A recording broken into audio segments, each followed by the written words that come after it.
Guys, today we'll talk about how to fix resolution on AliExpress.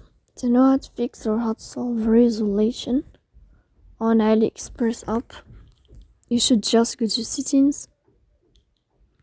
Here you can click on apps, default apps, app settings.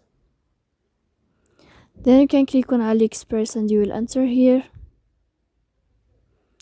Then you can click on first stop and you can click OK.